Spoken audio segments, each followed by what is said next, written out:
আসসালামু আলাইকুম। Technique easy এডুকেশনের পক্ষ থেকে নবম দশম শ্রেণীর শিক্ষার্থীদের জানাচ্ছি শুভেচ্ছা। আজকের পর্বে চলো আমরা একাদশ অধ্যায়ের কিছু জ্ঞানমূলক প্রশ্ন নিয়ে তোমাদের সাথে আলোচনা করি। কি বলছে দেখো তো, প্রথম প্রশ্নটা যে কনজুগেশন কি। এখন কনজুগেশন হচ্ছে একটা প্রজননের পদ্ধতি, একটা প্রজনন পদ্ধতি। এই পদ্ধতিটা নিম্ন শ্রেণীর জীবে আমরা দেখতে পাই, যেমন ধরো প্রোটিস্টা রাজ্যের জীবদের ক্ষেত্রে অ্যামিবা, তারপরে নিম্ন শ্রেণীর এই জীবদের ক্ষেত্রে আমরা এই কনজুগেশনটা দেখতে পাই। প্রোটিস্টা রাজ্যের জীবরা মেনলি এই প্রজননটা ঘটায়। প্রোটিস্টা এই রাজ্যে যে সদস্যরা আছে ওদের ভিতরে আমরা প্রজননের দুইটা পদ্ধতি দেখতে পাই, একটা হচ্ছে যৌন আর একটা অযৌন। এখন ওদের যে যৌন জনন পদ্ধতি এটাই হচ্ছে কনজুগেশন, এটা হচ্ছে একটা যৌন জনন পদ্ধতি। আর প্রোটিস্টা রাজ্যের জীবরা মাইটোসিস পদ্ধতিতে অযৌন জনন ঘটায়। এগুলো সব আমরা প্রথম অধ্যায়ে পড়ে আসছি। তাহলে কনজুগেশন কি এটা জিজ্ঞেস করছে। জৈবনিকভাবে ভিন্ন কিন্তু গঠনগতভাবে একই। তার মানে লাইনটা শুনলে কি বোঝা যায়? গঠনগতভাবে সেম বলতে বোঝা যায় দেখতে একই রকম। তুমি বাইরে থেকে তাকাবা দেখবা যে দুইটা গ্যামেটই হচ্ছে একরকম। তাহলে জৈবনিকভাবে ভিন্ন কিন্তু গঠনগতভাবে একই। ওদেরকে দেখলে মনে হবে একই রকম কিন্তু ভিতরে হচ্ছে মানে ভিতরে আলাদা, মানে জৈবনিক জিনিসপাতি আলাদা। এরকম দুইটা গ্যামেট যদি তুমি পাও, এই দুইটা গ্যামেট যখন মিলিত হবে ওই মিলনের প্রক্রিয়াটাই হচ্ছে আমাদের কনজুগেশন। দেখো এখানে কি হইলো, গ্যামেটের মিলন ঘটলো। যখনই মিলন ঘটবে তখন আমরা এটারে বলবো হচ্ছে যৌন প্রজনন। মানে যৌন প্রজনন বলতে দুইটা গ্যামেট মাস্ট লাগবে, গ্যামেট দুইটার মিলন হওয়া লাগবে। আর অযৌন প্রজননে আমরা হচ্ছে মুকুলোদ্গম দেখতে পাই, তারপরে হচ্ছে তোমার অঙ্গজ প্রজনন, এগুলো হচ্ছে অযৌন। এখানে তোমার গ্যামেট লাগে না, গ্যামেটের মিলনেরও প্রয়োজন হয় না। তাহলে কনজুগেশন হচ্ছে নিম্ন শ্রেণীর জীবের বা প্রোটিস্টা রাজ্যের জীবদের যৌন প্রজননের পদ্ধতি, যেখানে দুইটা গ্যামেট কীরকম থাকবে, জৈবনিকভাবে ভিন্ন থাকবে কিন্তু গঠনগত থাকবে একই। এরকম দুইটা গ্যামেট যখন মিলিত হবে ওই প্রজনন পদ্ধতিটাকে আমরা বলবো হচ্ছে কনজুগেশন। এরপরে চলো কি বলছে, জাইগোট কি। এখন দেখো দুইটা গ্যামেট যখন মিলিত হইল, মিলনের ফলে প্রথম যে কোষটা তৈরি হবে ওইটাই হচ্ছে জাইগোট। মিলনের প্রক্রিয়াটাকে আমরা বলবো নিষেক, আর মিলনের ফলে সৃষ্ট প্রথম কোষটাকে বলবো হচ্ছে জাইগোট। আমার ছোটবেলায় এই জায়গাটা অনেক প্যাচ লাগতো যে নিষেক আর জাইগোট একই রকম লাগতো, কারণ শুরুটা হয়তো এরকমভাবে যে ভিন্নধর্মী দুইটা গ্যামেটের মিলনের প্রক্রিয়া হচ্ছে নিষেক, আর ভিন্ন ধর্মী দুইটা গ্যামেটের মিলনের ফলে সৃষ্ট প্রথম কোষটা হচ্ছে জাইগোট। তাহলে জাইগোট কি? জাইগোট হচ্ছে প্রথম যে কোষটা তৈরি হইল। মানে একটা ছোট্ট কোষ থেকেই তো যে কোনো জীব তোমার যাত্রা শুরু করে। যেমন দেখো তুমি আমি প্রথমে একটা মাত্র কোষ ছিলাম, ওই কোষ থেকে এখন বিভাজিত হয়ে হয়ে এখন ট্রিলিয়ন ট্রিলিয়ন কোষ আছে আমাদের দেহে। একটা বট গাছও কিন্তু ওই একটা কোষ থেকেই জীবন শুরু করছিল। একটা নীলতিমি কত বিশাল, ও কিন্তু একটা কোষ থেকেই তোমার জীবন শুরু করছিল। তাহলে এই যে জাইগোট এটাই হচ্ছে ওই প্রথম কোষটা। শুক্রাণু সক্রিয়ভাবে ডিম্বাণুতে যখন প্রবেশ করে, মানে শুক্রাণু ডিম্বাণু এক্ষেত্রে প্রাণীদের ক্ষেত্রে, কিন্তু যদি এমনিতেই আমরা বলি উদ্ভিদের ক্ষেত্রেও তো তোমার জাইগোট তৈরি হয়, নিষেক সম্পন্ন হয়। সেক্ষেত্রে শুক্রাণু বলতে হচ্ছে একটা পুং গ্যামেট, তাহলে পুং গ্যামেট, আর ডিম্বাণু বলতে হচ্ছে স্ত্রী গ্যামেট। তাহলে এই যে পুং গ্যামেট আর স্ত্রী গ্যামেট যখন এদের নিউক্লিয়াস দুটি পরস্পর একীভূত হয়ে একটা কোষ তৈরি করবে, একটা পুং গ্যামেট আসবে একটা স্ত্রী গ্যামেট, ওরা যখন মিলিত হবে ওই মিলনের সময় একটা মাত্র কোষ তৈরি হবে। ওই যে একটা কোষ, এই কোষটাই হচ্ছে আমাদের জাইগোট। আর প্রাণীর ক্ষেত্রে মানে স্পেসিফিকভাবে যদি আমরা বুঝতে পারি যে প্রাণীর জাইগোট জিজ্ঞেস করছে, উদ্ভিদে জিজ্ঞেস করলে শুধু গ্যামেট কথাটা বলবো, আর প্রাণীর বললে হচ্ছে তোমার শুক্রাণু সক্রিয়ভাবে ডিম্বাণুতে যখন প্রবেশ করবে। কারণ কি, ডিম্বাণু কিন্তু তোমার চলাচল করতে পারে না, ডিম্বাণু এক জায়গায় স্টে করে, কিন্তু শুক্রাণুটা চলাচল করতে পারে। কি জন্য? কারণ ওর হচ্ছে ফ্লাজেলা থাকে, দেখো এরকম মাথার ভিতরে নিউক্লিয়াস থাকে, আর পিছনে থাকে হচ্ছে তোমার এরকম একটা লেজ। এই যে লেজের অংশটা এটাকে আমরা বলবো হচ্ছে ফ্লাজেলা বা চলনাঙ্গ, যেটা দিয়ে হচ্ছে শুক্রাণুটা সাঁতার কেটে ডিম্বাণুর কাছে পর্যন্ত চলে যায়। তাহলে এখানে সক্রিয় হচ্ছে শুক্রাণুটা, কারণ ও হচ্ছে নিজে নিজে চলাচল করতে পারবে। তাহলে এই যে দেখো শুক্রাণু সক্রিয়ভাবে চলাচল করে ডিম্বাণুর ভিতর যখন প্রবেশ করলো, তখন ওই ডিম্বাণুর ভিতর একটা নিউক্লিয়াস থাকে, আর শুক্রাণুর মাথায় এই জায়গাটা একটা নিউক্লিয়াস থাকে। তাহলে এই নিউক্লিয়াস দুইটা যখন মিলিত হয়ে যাবে একটা কোষ তৈরি হবে, ওই একটা কোষই হচ্ছে আমাদের জাইগোট। তারপরে দেখো কি বলছে, জাইগোট কিভাবে তৈরি হইল? নিষেক প্রক্রিয়ার মাধ্যমে তৈরি হইল। জাইগোট হচ্ছে প্রথম কোষটা, আর প্রক্রিয়াটার নাম হচ্ছে নিষেক। মনে রাখবা, প্রক্রিয়াটা হচ্ছে নিষেক। তাহলে এখানে আবার জিজ্ঞেস করছে যে বহি নিষেক কি। নিষেক তো একটু আগেই আমি বললাম যে পুংগ্যামেট আর স্ত্রীগ্যামেট মিলনের প্রক্রিয়া। এখন এতটুকু তো বুঝছি যে নিষেক, বহি ওয়ার্ডটা সামনে দিয়ে লাগাইছে, এটা তাহলে কি হবে? বহি নিষেক আর অন্তনিষেক। আমাদের দুই ধরনের নিষেক আমরা দেখতে পাই জীবজগতে। বহি নিষেক, বহি মানে কি? বাহিরে। তার মানে তুমি বুঝতে পারতেছো এই নিষেক প্রক্রিয়াটা, তার মানে নিষেক প্রক্রিয়াটা কি? পুংগ্যামেট আর স্ত্রীগ্যামেট মিলনের প্রক্রিয়া। এই প্রক্রিয়াটা এখন কোথায় হবে? বাহিরে হবে। বহি মানে হচ্ছে বাহিরে। কিসের বাহিরে? প্রাণীদেহের বাহিরে। দেখো কি বলছে, যে নিষেক ক্রিয়া প্রাণীদেহের বাহিরে সংগঠিত হয় তাকে আমরা বলবো হচ্ছে বহিনিষেক। এটা আমি যদি বলি পানিতে বসবাস করে যে জীবগুলা, ওদের ক্ষেত্রে আমরা এই বহিনিষেকটা দেখতে পাই। মাছ, ব্যাঙ, ও ক্ষেত্রে আমরা হচ্ছে এই বহিনিষেক দেখতে পাই। মাছেরা হচ্ছে, স্ত্রী মাছেরা ডিম পেড়ে চলে যায় ওই জায়গা থেকে, মানে ডিম পাড়ে যে কোনো একটা জায়গায়, ওই জায়গা থেকে লিভ নেয়। আর তারপরে যে পুরুষ মাছরা এসে ওই ডিমের উপর তোমার শুক্রাণু ছড়ায় দেয়। তাহলে এই যে ডিমটা নিষিক্ত হইল, স্ত্রীদেহের বাইরে না, কোনো একটা জলাশয়ের ভিতরে ডিম পেড়ে স্ত্রী মাছগুলো চলে যায়, তারপরে পুরুষ মাছ এসে যখন শুক্রাণু নিঃসরণ করে তখন ওই জায়গায় বাহিরে, স্ত্রীদেহের বাহিরে হচ্ছে তোমার নিষেকটা সম্পন্ন হচ্ছে। তাহলে এই যে দেখো বহি নিষেক, বাহিরে হবে যে নিষেক প্রক্রিয়াটা। আরেকটা যেটা আছে তোমার অন্তনিষেক। অন্তনিষেক হচ্ছে স্ত্রীদেহের অভ্যন্তরে সম্পন্ন হয়। সেক্ষেত্রে ওই যে ডিম্বাণু স্ত্রীদেহের ভিতরে থাকে আর শুক্রাণু হচ্ছে সক্রিয়ভাবে ওইখানে ভিতরে হচ্ছে প্রবেশ করে, তারপরে যে স্ত্রীদেহের অভ্যন্তরে নিষেক সম্পন্ন হয়। নিষেক তো একই জিনিস, মানে কনসেপ্ট ওইটাই, শুধু যদি স্ত্রীদেহের অভ্যন্তরে হয় তখন বলবো অন্তনিষেক, আর যদি স্ত্রীদেহের বাহিরে হয় তাহলে বলবো হচ্ছে বহিনিষেক। ডাঙায় বসবাস করে যারা, ওদের ক্ষেত্রে আমরা অন্তনিষেক দেখতে পাই। আর পানিতে বসবাস করতেছে যারা, ওদের ক্ষেত্রে আমরা দেখবো হচ্ছে বহিনিষেক। আশা করি বুঝতে পারছো। এরপরে দেখো কি বলছে, অন্তনিষেক কি এটা জিজ্ঞেস করছে। এরপরে কি বলছে দেখো তো, অন্তনিষেক কি। এই যে একটু আগে যে কথাটা বলতাম, নিষেক তো বুঝলাম যে দুইটা গ্যামেট মিলিত হবে, ভিন্নধর্মী দুইটা গ্যামেট যখন মিলিত হবে। আর অন্ত মানে হচ্ছে ভেতরে, তার মানে স্ত্রী দেহের জননাঙ্গে, মানে স্ত্রী দেহের অভ্যন্তরে প্রজনন তন্ত্র যেগুলো আছে ওইখানে ভেতরে সংগঠিত হবে যে নিষেক প্রক্রিয়াটা, ওইটাকে আমরা বলবো হচ্ছে অন্তনিষেক। এটা কোথায় ঘটে? ডাঙায় বসবাস করে যে উন্নত শ্রেণীর জীব, ডাঙায় বসবাসকারী উন্নত শ্রেণীর জীবের ক্ষেত্রে আমরা অন্তনিষেকটা দেখতে পাই। এরপরে দেখো কি বলছে, যে হরমোন কাকে বলে। হরমোন এটা হচ্ছে একটা ইংলিশ ওয়ার্ড, হরমোন কিন্তু একটা ইংলিশ ওয়ার্ড। এটার বাংলা যদি আমি বলি, হরমোনের বাংলা হচ্ছে আমাদের প্রাণরস। হরমোনের বাংলা হচ্ছে প্রাণরস। এখন এটা কি জিনিস? নালীবিহীন গ্রন্থি নিঃসৃত এক ধরনের রস। এখন তুমি বুঝতে পারতেছো যে নালীবিহীন, নালী মানে হচ্ছে ওরা যে চলাচল করবে, হরমোন তো একটা লিকুইড, দেখো রস আমি বললাম। তাহলে এই যে লিকুইড যে পদার্থটা, এটা প্রবাহিত হওয়ার জন্য অবশ্যই ওর একটা নালী প্রয়োজন, ওই নালীর ভিতর দিয়েও চলাচল করবে। কিন্তু সংজ্ঞাটা আসলেই এভাবে, শুরু করলামই আমি এভাবে, কিভাবে, যে নালীবিহীন গ্রন্থি নিঃসৃত এক ধরনের রস। তার মানে এখানে ওর নিজস্ব কোনো নালী থাকে না চলাচলের জন্য, তাহলে ও এখন চলাচল করবে কিভাবে? চলাচল করার জন্য ও রক্ত বা লসিকার সাথে মিশে যাবে। তাহলে নালীবিহীন গ্রন্থি নিঃসৃত রস, নালীবিহীন যদি না বলো সেক্ষেত্রে অন্তঃক্ষরা বলে শুরু করতে হবে। অন্তঃক্ষরা গ্রন্থি আমরা জানি হচ্ছে এখানে কোনো নালী থাকে না, অভ্যন্তর থেকে খরিত হয়, কিছু লিকুইড হচ্ছে সিক্রেট হইতে থাকে। তাহলে অন্তঃক্ষরা গ্রন্থি নিঃসৃত এক ধরনের রাসায়নিক পদার্থ বা রস, যেটা কি করে, যখন নিঃসৃত হয় বা খরিত হয় তখন রক্ত বা লসিকার সাথে মিশে যায়। মিশে গিয়ে রক্ত আমাদের পুরা দেহে প্রবাহিত হয়, আমরা জানি পুরা দেহের প্রতিটা কোষে হচ্ছে রক্ত পৌঁছায় যায়। সেক্ষেত্রে ওই রক্তের সাথে হরমোনটাও মিশ্রিত হয়ে ও হচ্ছে তোমার ছড়ায় যাচ্ছে। তাহলে অন্তঃক্ষরা গ্রন্থি বা নালীবিহীন গ্রন্থি নিঃসৃত এক ধরনের রস, যা উৎপত্তিস্থল থেকে রক্ত বা লসিকার মাধ্যমে প্রবাহিত হয়ে দূরবর্তী কোনো স্থানের কার্য সম্পাদন করবে। এখন দেখো দূরবর্তী স্থান কেন বললাম?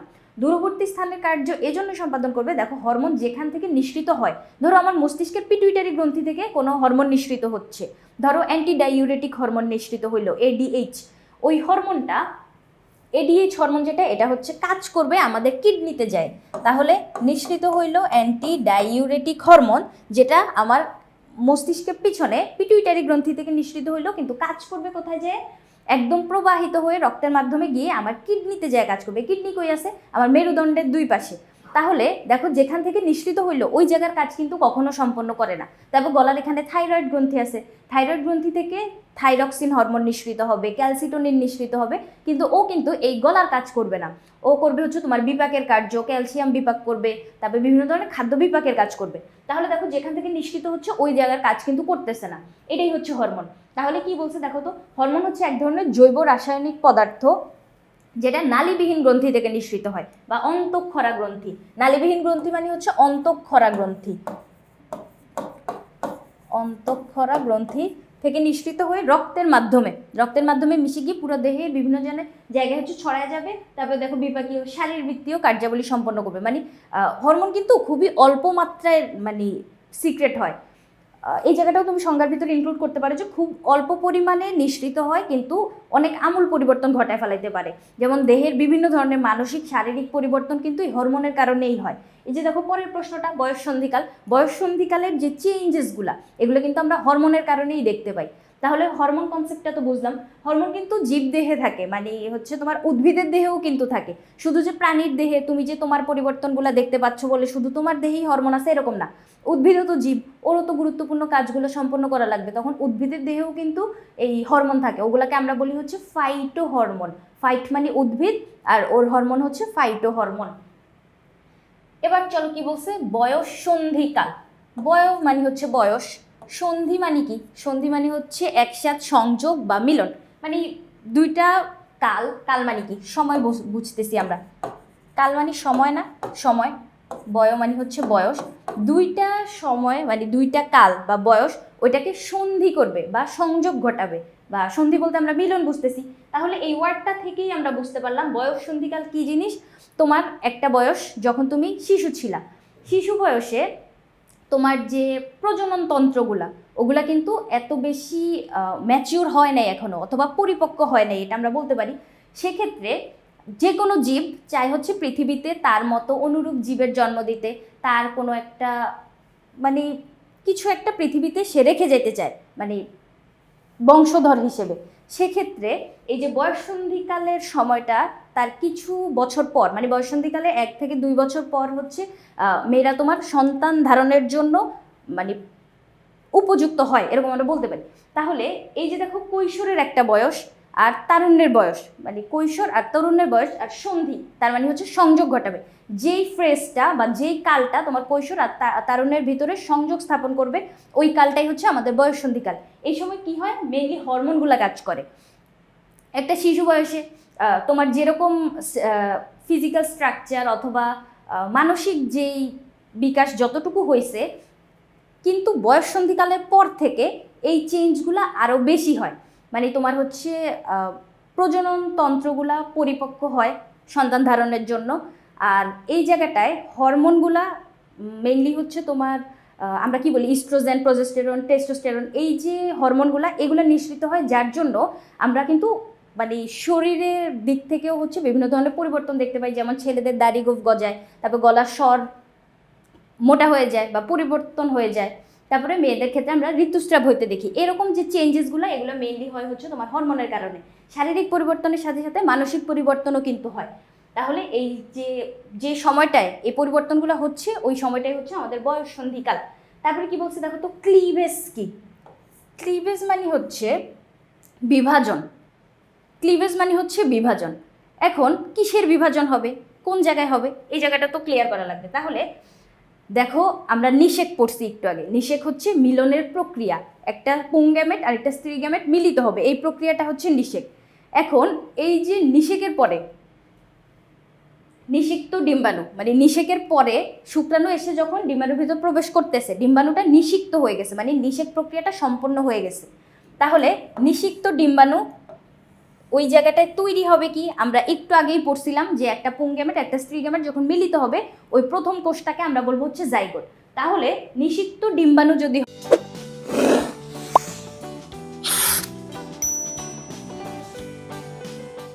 হয়, তার মানে তুমি বুঝতে পারতেছো এখানে জাইগোট তৈরি হয়ে গেছে, কারণ পুংগ্যামেট স্ত্রী গ্যামেট মিলন ঘটছে, মানে হচ্ছে ওই জায়গায় দুইটা নিউক্লিয়াস মিলিত হয়ে একীভূত হয়ে একটা কোষ তৈরি করছে, ওই একটা কোষ হচ্ছে আমাদের জাইগোট। এটাও বলতে পারো, অথবা তুমি বলতে পারো হচ্ছে নিষেকের পরে কারণ আমরা জানি নিষেকের পরে জাইগোটই তৈরি হবে, নিষেকের পরে ডিম্বাণু নিষিক্তই থাকবে, মানে সব একই কথা। তাহলে নিষিক্ত ডিম্বাণু বা জাইগোটের যখন কোষ বিভাজন ঘটতে থাকবে, আমি কি বলছি, একটা কোষ থেকে আমাদের জীবন শুরু হয়েছে, শুরু হওয়ার পরে ওই একটা কোষে তো থেমে থাকে নাই, অনেক অনেক বিভাজন ঘটছে, বিভাজন ঘটতে ঘটতে আমাদের এই যে এত বড় একটা যে জীবদেহ, এটা কিন্তু তৈরি হচ্ছে, ট্রিলিয়ন ট্রিলিয়ন কোষ সমৃদ্ধ একটা জীবদেহ। তাহলে এই যে জাইগোটটা, কোষ বিভাজন ঘটতেই থাকবে, ওই একটা কোষ থেকে যখন স্টার্ট হবে, ওই একটা কোষ বিভাজন একটা থেকে দুইটা, দুইটা থেকে চারটা, 8টা, 16টা, 32টা, এভাবে কোষের সংখ্যা বাড়তেই থাকবে। তাহলে এই যে বিভাজনটা, এই বিভাজনটাই হচ্ছে ক্লিভেজ। তাহলে আমি কি বললাম, ক্লিভেজ হচ্ছে কোষ বিভাজন। কোথায় ঘটবে? ওই নিষিক্ত ডিম্বাণু অথবা জাইগোট অথবা নিষেকের পরে যে বিভাজনটা ঘটতে থাকে, মানে তুমি যাই বলো, নিষেক প্রক্রিয়া সম্পন্ন হওয়ার পরে ওই একটা কোষ বিভাজিত হয়ে হয়ে যখন অনেকগুলা কোষে পরিণত হবে, মিনিমাম 100টার মানে 100র কাছাকাছি, মানে এক্সাক্ট 100 বলে না, 100র কাছাকাছি চলে যায় আর কি। এই কোষ বিভাজনটা ঘটতে ঘটতে 100র কাছাকাছি যখন চলে যায়, তখন ওইটাকে আমরা বলি হচ্ছে আবার ব্লাস্টোসিস, মানে বিভিন্ন ফ্রেজে বিভিন্ন নাম আর কি বলে। তাহলে ক্লিভেজ কি জিনিস বুঝতে পারলাম। ক্লিভেজ হচ্ছে তোমার জাইগোটের কোষ বিভাজন, মানে বিভাজন যে ঘটতেছে, এইটাই হচ্ছে ক্লিভেজ। ওই কোষ বিভাজনের সময় ওই পিণ্ডটাকে যে ক্লিভেজ বলবো এরকম না, মানে ওই বিভাজনটাই হচ্ছে ক্লিভেজ। বুঝাইতে পারছি? এরপরে দেখো কি বলছে, যে ব্লাস্টোসিস কাকে বলে। একটু আগে আমি কিন্তু ব্লাস্টোসিস ওয়ার্ডটা উচ্চারণ করছি, কখন বলছি, ওই যে 100র কাছাকাছি যখন চলে আসতেছে। এখন দেখো এই যে সংজ্ঞাগুলা, ব্লাস্টোসিস কাকে বলে, অথবা এই জায়গাটায় দেখো যে অমরা কাকে বলে, এইখানের পাশে আমাদের কিন্তু তোমাদের জন্য বোর্ডগুলো অ্যানালাইসিস করে দেওয়া আছে। দেখো তো এই প্রশ্নটা কতবার বোর্ডে আসছে, এটা কতবার বোর্ডে আসছে, তার মানে এটা রিপিট আসার সম্ভাবনা অনেক বেশি। তাহলে আমাদের কি করতে হবে, অবশ্যই এই জায়গাগুলো সুন্দর করে বোঝা লাগবে। তাহলে ব্লাস্টোসিস কি জিনিস, কোষ বিভাজনের শেষ পর্যায়ে, মানে ওই যে আমি বললাম একটা কোষ থেকে তোমার বিভাজন শুরু হইলো, কোষ বিভাজন হচ্ছে হচ্ছে এমন সময় যখন 100র কাছাকাছি চলে আসে, তখন কি হয়, 100র কাছাকাছি কোষ তৈরি হয়ে গেলে এটা একটু বড় একটা পিণ্ড তৈরি হয়ে যায় না, কোষের একটা পিণ্ড। এই অবস্থায় তোমার প্রথমে ক্লিভেজ যেটা সম্পন্ন হচ্ছিল, মানে বিভাজনটা যে ঘটতেছিল, ওইটা হচ্ছে তোমার জরায়ুর যে নালীটা, ডিম্ব নালীর ভিতরে হচ্ছিল। ডিম্ব নালীতে যখন বিভাজন ঘটতেছে, এখন নালীটা এত বেশি চওড়া না, ওইখানে 100টা কোষের কাছাকাছি যখন চলে যায়, মানে একটু আকারে যখন বড় হয়ে যায়, তখন আর ওই নালীর ভিতরে জায়গা হচ্ছে না। তখন কি হয়, এই যে তোমার ক্লিভেজটা, মানে বিভাজন হচ্ছে যে অংশটার, ওই অংশটা কি করে, তোমার জরায়ু ভিতরে চলে যায়, মানে ওই নালী থেকে উপরের দিকে উঠে যায় আর কি। তাহলে কোষ বিভাজনের শেষ পর্যায়ে, মানে কোষ বিভাজন হচ্ছে হচ্ছে এমন সময় গঠনমুখ ভ্রূণ ডিম্ব নালী থেকে জরায়ুতে পৌঁছে যায়। এই দেখো জরায়ুতে পৌঁছে গেল, জরায়ুর নিচে যে নালীটা ছিল ডিম্ব নালী, ওইখানে ভিতরে প্রথমে ক্লিভেজের বিভাজন চলতেছিল। তারপরে এখন অনেকগুলা কোষ তৈরি হয়ে গেছে বিভাজন হয়ে হয়ে। আমরা সবসময় কি জানতাম ছোটবেলা থেকে, ভাগ বা বিয়োগ, বিভাজন বলতে ভাগ করা বুঝি না আমরা, বিভাজন মানে ভাগ। কিন্তু এই ক্ষেত্রে কিন্তু বিভাজনের ক্ষেত্রে কমবে না, জিনিসটা হচ্ছে বাড়বে, কারণ কোষ বিভাজিত হয়ে 2টা, 2টা থেকে 4টা, 8টা, এভাবে করে বাড়তে থাকতেছে সংখ্যা। বিভাজন বললেই যে কমে যাবে এরকম কিন্তু মাথায় আনিও না। তাহলে এই যে বিভাজনের ফলে কোষের সংখ্যা আরো বৃদ্ধি পাইতেছে, তাহলে বৃদ্ধি পাইলে কি হবে, তোমার ওই নালীর ভিতরে আর জায়গা হচ্ছে না, কারণ নালীর জায়গাটা হচ্ছে ছোট। তাহলে ডিম্ব নালী থেকে এবার ওই যে জিনিসটা কি হবে, জরায়ুতে চলে আসবে। তখন ওই ভ্রূণটাকে, মানে ওই ভ্রূণ বলতে ওই যে মাংসপিণ্ড আর কি, কিছু বিভাজিত হয়ে মাংসের একটা পিণ্ড তৈরি হয়েছে, মানে কোষের পিণ্ড আর কি, মাংসের পিণ্ড বলতেছি। তাহলে এই যে ভ্রূণটা, তখন ওই ভ্রূণটাকে আমরা বলবো হচ্ছে ব্লাস্টোসিস। প্রথমে কি হইলো, নিষেক সম্পন্ন হইলো, নিষেকের পরে জাইগোট তৈরি হইলো, জাইগোটের পরে ক্লিভেজ। ক্লিভেজ কোথায় ঘটতেছিল, ডিম্বনালীর ভিতরে। দেখো ক্লিভেজ ঘটতেছিল হচ্ছে তোমার ডিম্বনালীর ভিতরে, ডিম্বনালী থেকে ক্লিভেজ ঘটতে ঘটতে যখন জরায়ুতে প্রবেশ করলো, জরায়ুতে প্রবেশ করার ওই ফ্রেজটাকে বা ওই ভ্রূণটাকে আমরা বলবো হচ্ছে তোমার ব্লাস্টোসিস। আশা করি বুঝাইতে পারছি। প্রথমে নিষেক, তারপরে জাইগোট, ক্লিভেজ। ক্লিভেজ ঘটতেছিল ডিম্বনালীর ভিতরে, তারপরে হচ্ছে যখন ওর আকারটা বড় হয়ে গেল, তখন ও জরায়ুতে চলে আসলো। জরায়ুতে যখন চলে আসলো, তখন ওই ভ্রূণটাকে আমরা বলবো হচ্ছে ব্লাস্টোসিস। তারপরে আসো ইমপ্ল্যান্টেশন। ইমপ্ল্যান্টেশন মানে হচ্ছে গর্ভধারণ।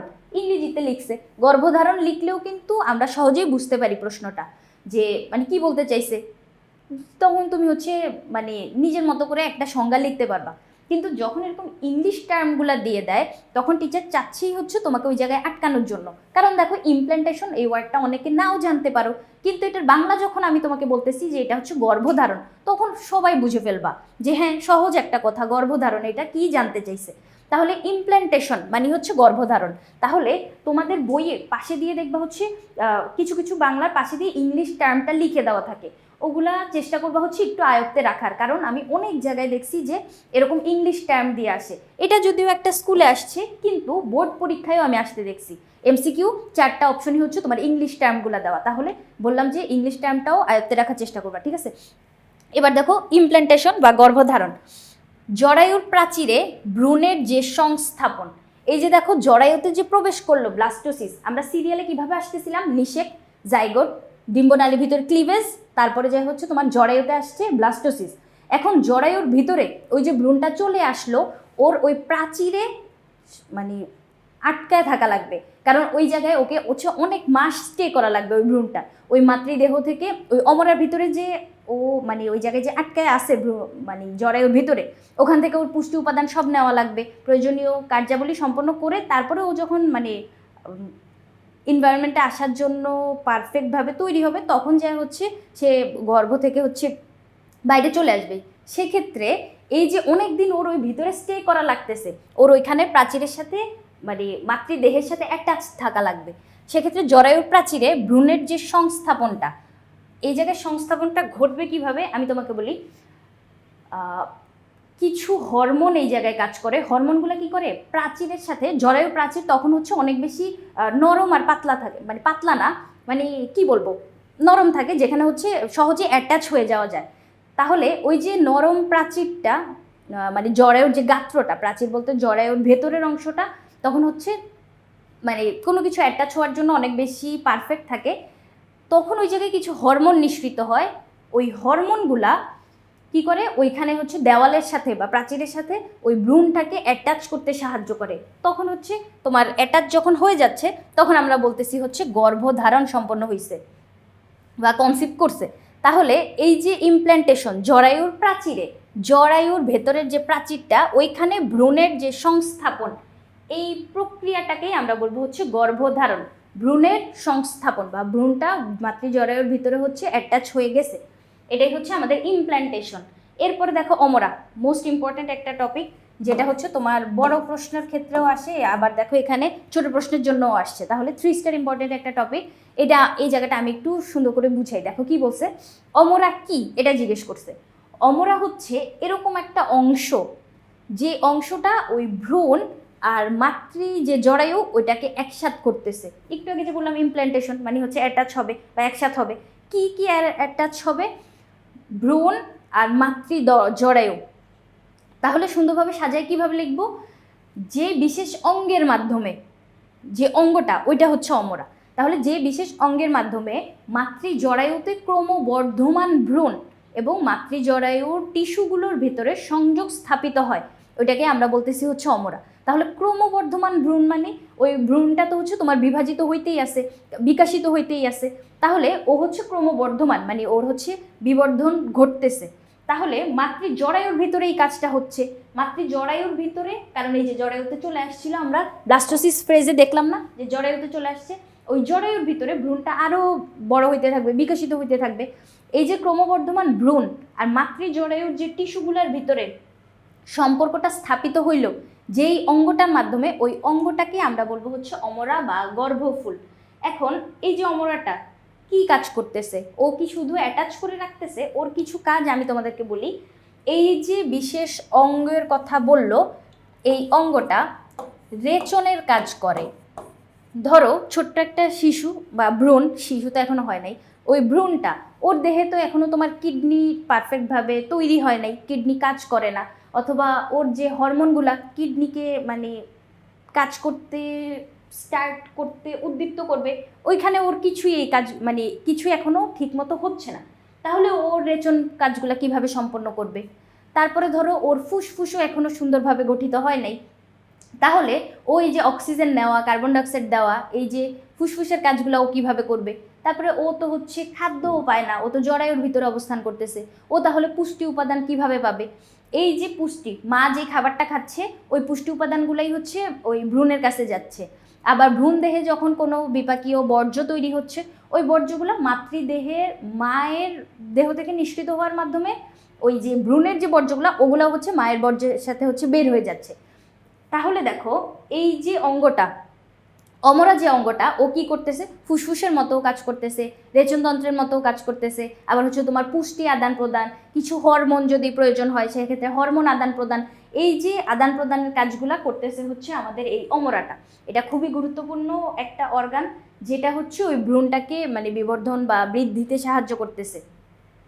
তাহলে আমরা বুঝলাম অমরা কি জিনিস। অমরা হচ্ছে এরকম একটা অঙ্গ, যেই অঙ্গটা তোমার ওই ভ্রূণ আর মাতৃজরায়ুকে মানে একসাথ করতেছে বা জিনিসপাতি আদান প্রদান করতে সাহায্য করতেছে। এরপরে কি বলছে যে ফিটাল মেমব্রেন কি।